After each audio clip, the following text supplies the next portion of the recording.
आज हम second chapter पढ़ाई करेंगे और हमारे सेकेंड चैप्टर में टॉपिक क्या है? अकारण पुल्लिंग शब्द। तो ये अकारण पुल्लिंग शब्द क्या है? देखो, संस्कृते त्रिविधः शब्दाः सन्ति। संस्कृत में क्या है? 3 प्रकार के शब्द है। ठीक है, 3 टाइप्स का शब्द है संस्कृत में। क्या क्या है? देखो, पुल्लिंग शब्दः, स्त्रीलिंग शब्दः, नपुंसकलिंग शब्दः। पुल्लिंग शब्द क्या है? जो पुरुष जाति को बोध करता है, जो शब्द पुरुष जाति को बोध करता है, जैसे बालक, छात्र, ठीक है, जैसे राम, ये सब क्या है? एक एक पुरुष जाति को बोध करता है। स्त्रीलिंग शब्द क्या है? जो स्त्री जाति को बोध करता है। ठीक है, जैसे लता, बालिका, ये सब क्या करते हैं? स्त्री जाति को बोध करते हैं, इसीलिए वो स्त्रीलिंग शब्द है। और नपुंसकलिंग शब्द क्या है? जो ना पुरुष जाति को बोध करता है ना स्त्री जाति को बोध करता है, उसको क्या कहते हैं? नपुंसकलिंग शब्द है। जैसे वन, वन मीन्स जंगल। जंगल क्या है? ना पुरुष जाति को बोध करता है ना स्त्री जाति को बोध करता है, इसीलिए वो क्या है? नपुंसकलिंग है। चलो, लेकिन आज हमारा टॉपिक क्या है? अकारण पुल्लिंग शब्द। चलो देखते हैं अकारण पुल्लिंग शब्द क्या है।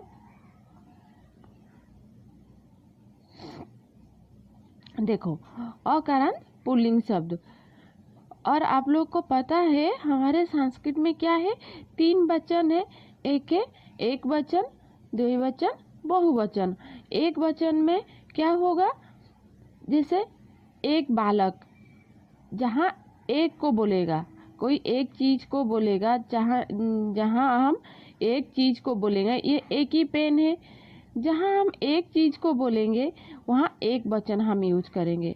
जहाँ हम 2 चीज को बोलेंगे वहाँ द्विवचन प्रयोग करेंगे। और जहाँ 2 से ज़्यादा चीज होगा, चाहे 2 से ज़्यादा इंसान हो, 2 से ज़्यादा कोई खाने का चीज हो, पहनने का चीज हो, कोई भी हो, जहाँ 2 से ज़्यादा है वहाँ हम बहुवचन यूज करेंगे। ठीक है, तो देखो, अश्वः, अश्व मीन्स क्या है? अश्व मीन्स क्या है? घोड़ा है। तो अश्वः, जैसे बालकः मीन्स एक बालक, अश्वः मीन्स एक अश्वः, एक घोड़ा। फिर अश्वऊ, अश्वः प्लस अश्वः मिलके क्या हुआ? अश्वऊ हुआ, क्योंकि एक घोड़ा मिलके क्या हुआ? 2 घोड़ा हुआ, इसीलिए अश्वः प्लस अश्वः इक्वल अश्वऊ, मिलके क्या हुआ? अश्वऊ हुआ। अश्व मीन्स 2 घोड़ा। ठीक है, देखो कितना घोड़ा? अश्व मीन्स क्या है? घोड़ा। देखो, अश्व फिर अश्व, कितना अश्व? 1 अश्व, 2 अश्व, मिलके क्या हुआ? अश्व हुआ। मीन्स एक घोड़ा मिलके क्या हुआ? 2 घोड़ा, 2 घोड़ा मीन्स अश्व। फिर यहाँ देखो बहुवचन में अश्वाहा, कैसे? अश्वः प्लस अश्वः प्लस अश्वः प्लस अश्वः। मिनिमम 3 रहना चाहिए, उसके आगे भी हम 4, 5, 6, 7 कितना भी कर सकते हैं, लेकिन मिनिमम 3 होना चाहिए। 2 से ज़्यादा जहाँ होगा हम बहुवचन यूज करेंगे। देखो, अश्वः मीन्स घोड़ा, एक घोड़ा, फिर अश्वः, फिर एक घोड़ा, फिर अश्वः, फिर एक घोड़ा, फिर आगे फिर लिख सकते हैं अश्व, फिर एक घोड़ा, मिलके क्या हुआ? अश्वाहा हुआ। अश्वाहा मीन्स बहुत सारे घोड़े हैं। ठीक है, अश्व मीन्स 2 घोड़े, अश्व मीन्स एक घोड़ा। फिर देखो गजः, गज मीन्स हाथी।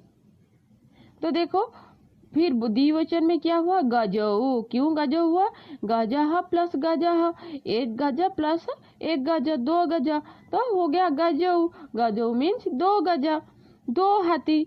और यहाँ देखो गजः प्लस गजः प्लस गजः प्लस आगे देखो गजः गजः, हम लिख सकते हैं जितना गज है। तो 2 से ज़्यादा है यहाँ, तो क्या हुआ? गजः हुआ। तो एक वचन में गजः, द्विवचन में गजऊ और बहुवचन में गजः। बहुवचन में गजः मीन्स बहुत सारे गज है, बहुत सारे हाथी हैं। फिर देखो सिंहः, सिंह मीन्स एक शेर, और द्विवचन में क्या हुआ सिंहौ, सिंहौ मीन्स दो शेर, सिंहः प्लस सिंहः, एक शेर प्लस एक शेर मिलके क्या हुआ दो शेर हो गया सिंहौ। फिर देखो सिंहः, सिंहः, सिंहः प्लस प्लस प्लस, कितने सारे प्लस है, तो सिंहः मीन्स एक शेर, फिर एक शेर, फिर एक शेर, फिर आगे एक शेर, आगे एक शेर मिलके क्या हुआ सिंघा हुआ। सिंघा अर्थ क्या है बहुत से शेर, ठीक है।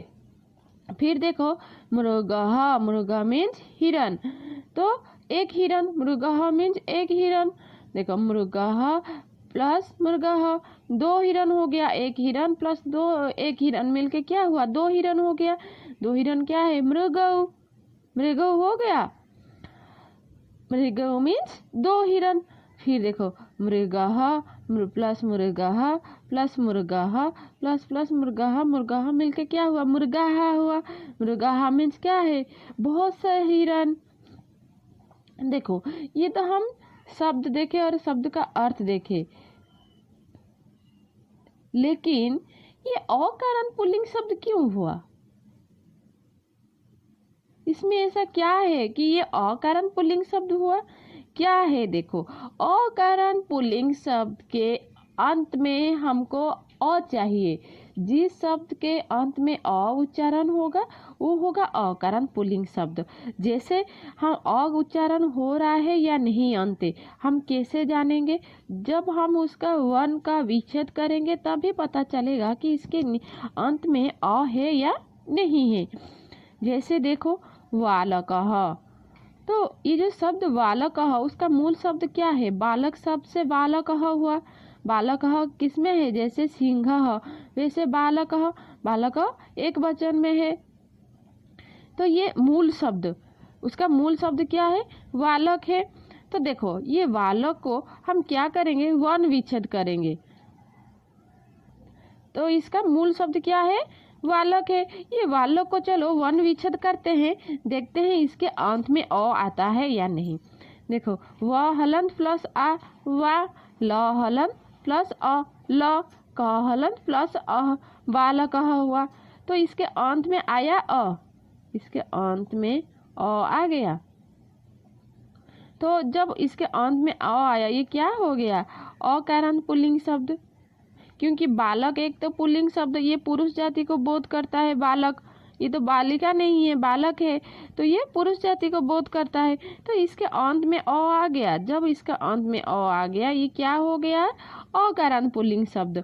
फिर देखो अश्वः, अश्व, अश्वः इसका मूल शब्द क्या है अश्व है इसका मूल शब्द, चलो वर्ण विच्छेद करते हैं, अ प्लस अ को अ हो गया, ये अ आ गया, स्व, स्व को हम वर्ण विच्छेद करेंगे स हलंत व युक्त अ, स्व अश्व हो गया, इसका अंत में आ गया अ। फिर देखो गजः, इसका मूल शब्द क्या है गज है, ग हलंत अ क्या हुआ ग, ग हलंत अ क्या हो गया हमारे ग, देखो ज हलंत अह क्या हो गया गज हो गया हमारे गज, और इसके अंत में देखो आ गया अकारांत, तो ये क्या हो गया अकारांत पुल्लिंग शब्द। यहाँ भी हम किए हैं, देखो सिंह स हलंत ई सी, अंग अंग, ह अलंत अह ह क्या हो गया सिंह हो गया, इसके अंत में आ गया, इसका अंत में आ गया अ। फिर देखो मृगः, म हलंत री मृग, ग हलंत अ गह, मृगः हो गया मृगः, इसके अंत में आ गया अह। तो देखो अन्ते अकारः अस्ति, हर वर्ण के देखो हर शब्द के जो वर्ण विच्छेद किए हम अंत में क्या आया अह अकारांत, अंत में अकारांत आ गया, अंते में, अंते मीन्स आखिर में लास्ट में अकारः अस्ति अकार आ गया, तो अतः अकारांतः सन्ति, अतः ये अकारांत पुल्लिंग शब्द है।